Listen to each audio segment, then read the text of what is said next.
This is the new Vivo X90 Pro, Vivo's latest flagship phone for 2023.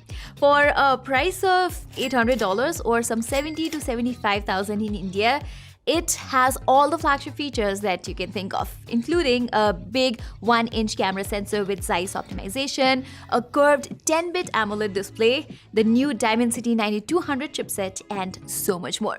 It's crazy to see that Vivo has only been making truly high-end flagship phones for just about 2 to 3 years now, and the improvements they've been able to make with every generation, year after year, is nothing short of spectacular. This year, however, Vivo is not launching its most high-end smartphone, the X90 Pro Plus, in the global market, which I think is a smart move from the company because despite all the progress, Vivo isn't still quite there yet to compete against the likes of the iPhone 14 Pro Max or the Galaxy S23 Ultra. Those phones are just on a different level, in my opinion. But with the X90 Pro, Vivo is not trying to beat them anyway. Instead, it's trying to undercut the set competition in terms of price to performance ratio, and I think they have absolutely nailed it with this one. I am currently testing the OnePlus 11 and I've already reviewed the iQOO 11, and the one thing I know for sure about both these phones is that they have compromised in one way or the other to maintain a fairly aggressive price tag. But the Vivo X90 Pro is a perfect example of a balanced flagship phone, although you got to pay a little bit more here.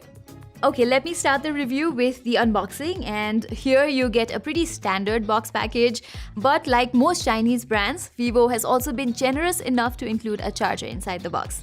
Here we get a 120-watt charger with both PD and PPS support, then we get a Type-C to Type-C cable and a good quality transparent case. Alright, the first thing I really like about the X90 Pro is its design. Vivo has tried a different approach to make the phone look unique and modern, and I think the company's vision has worked out really well in implementation. This leather finish at the back looks classy and elegant, and I am 100% sure business users will love this design. And since the phone's not that wide either, I also like how it feels in my hands. It has a nice grip thanks to the gentle curves on both sides. And although it weighs 215 grams, it does not feel that heavy because of the even weight distribution. This leather back also does not catch any fingerprint smudges or dust, and it's not that slippery either. Now, you might be thinking that this big protruding camera lens wobbles a lot when keeping the phone face down, but it surprisingly doesn't. Plus, Vivo has not compromised on an IP rating, as the X90 Pro comes with an IP68 dust and waterproofing. The only thing that I personally am not a big fan of as far as the design is concerned is the curved display. I don't mind curved displays as long as they're subtle, but this just looks old school and reminds me of older Galaxy S series phones. But if you can look past this, the quality of this display is actually excellent. Obviously, it cannot get as bright as the iPhone 14 Pro Max or the Galaxy S23 Ultra's display, but it gets the job done just fine. By the way, this is not a Samsung-made AMOLED panel like we see on most flagship phones, but it is in fact made by BOE, a Chinese display maker. So it's good to see competition in this space. Overall, I really like the quality of this panel. It has an almost bezel-less design, the colors are nice here, and it also supports 2160Hz PWM dimming, which protects your eyes from screen flickering.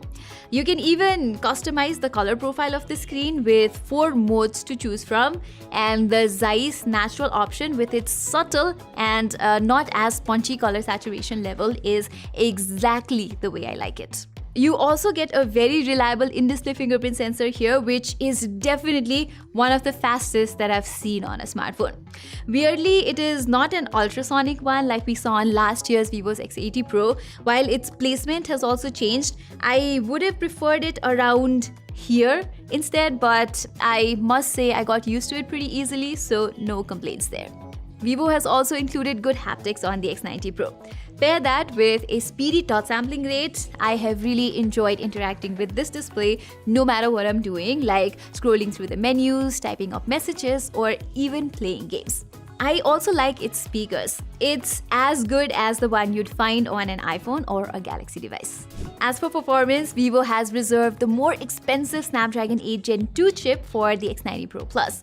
So for this guy, Vivo went with MediaTek's flagship Dimensity 9200 chip, which is surprisingly really good. MediaTek has been doing really well in the mobile chipset industry in the past couple of years, and the Dimensity 9200 here delivers big time. I have been using a lot of phones with Snapdragon 8 Gen 2 these days, and honestly, you really can't find the difference between the two. Both of them feel equally fast. Vivo has also used a big vapor chamber cooling system here, so I've never felt the phone getting warm under basic tasks.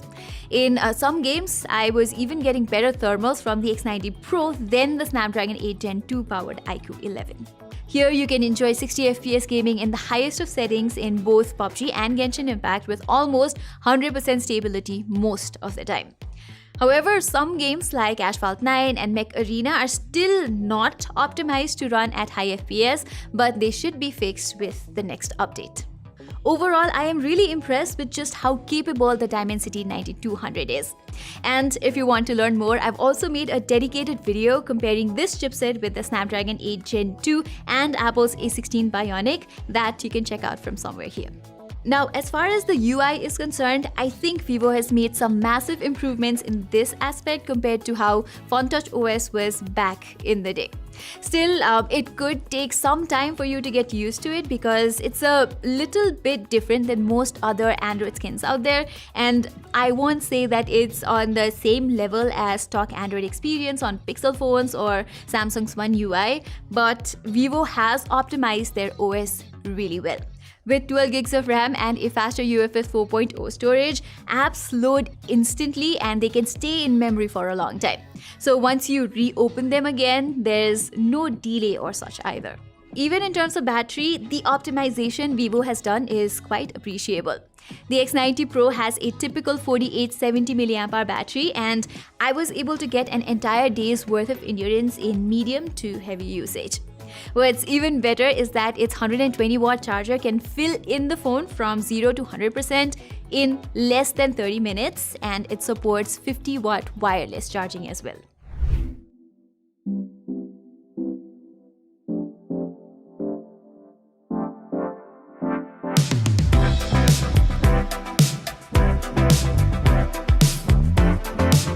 So until now, I've discussed the design, the display and the performance aspects in which the Vivo X90 Pro gets straight A's. The thing is though, even cheaper phones like the OnePlus 11 and the iQOO 11 deliver on those fronts. So the main reason why you're paying that extra money here is for the cameras. And the first thing I absolutely love about the X90 Pro's cameras is how great its portraits are. Usually when it comes to shooting human subjects, iPhones, Pixels and Samsung phones come to mind, and Chinese phones were never actually in the same league as the competition. But the Vivo X90 Pro has genuinely surprised me.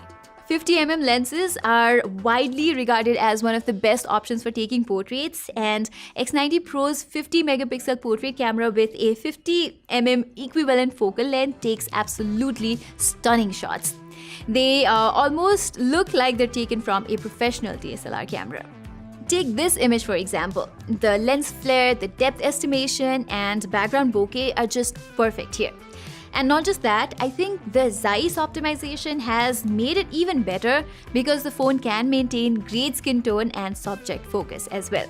I will go as far as to say that in many scenarios, I will pick X90 Pro's portraits over those of most other high-end phones.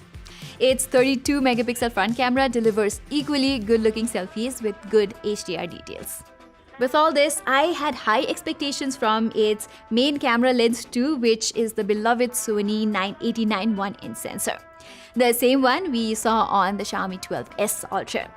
But it seems like Vivo has not optimized the sensor all too well, especially in daylight conditions. You might know that I use the iPhone 14 Pro Max as my primary phone, and switching to this, I immediately noticed how Vivo's photos don't have the same level of detail, the same level of subject focus, and the balance that I'm used to with an iPhone.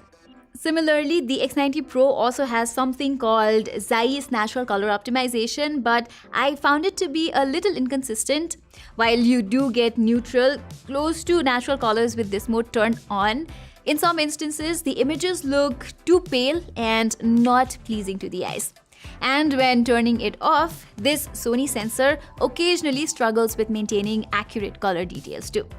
X90 Pro's 12 megapixel ultra-wide sensor is just okay-ish as well and not quite as good as other flagship phones. But under low light conditions, Vivo's image processing and the big 1-inch sensor really shines. Even in pitch dark situations, you can get great looking photos with good details and almost zero noise, especially when turning on the night mode. In terms of videos though, Vivo is still playing catch up with something like the iPhone 14 Pro Max. Yes, you can shoot up to 8K here and the 4K recordings turn out pretty stable as well, but I will still pick an iPhone when it comes to shooting videos any day. And the fact that the X90 Pro can do just 1080p 60fps selfie videos is a big disappointment for a flagship phone. Anyway, Vivo's native camera app is also pretty interesting. There are so many options and settings to play with here, like you have a bunch of lighting and bokeh effects for portraits that mimic different professional size lenses, and AI group portrait mode, and there's also a few other options including Astro mode and Super Moon, which make low-light photography more fun.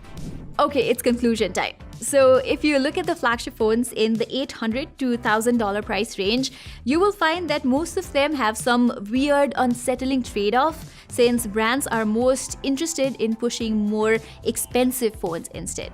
The iPhone 14 and 14 Plus, for example, carry a last-gen processor, a slower 60Hz display, and not the same level of cameras as the Pro models.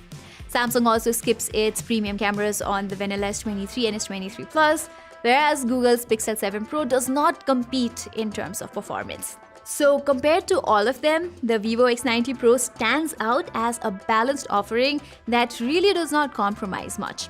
Therefore, if you don't want to spend a whole lot on those full-fledged flagship phones, the X90 Pro is an excellent choice for the price. However, if you want to play it safe and are willing to spend well over $1,000, the iPhone 14 Pro Max or the Galaxy S23 Ultra is a no-brainer.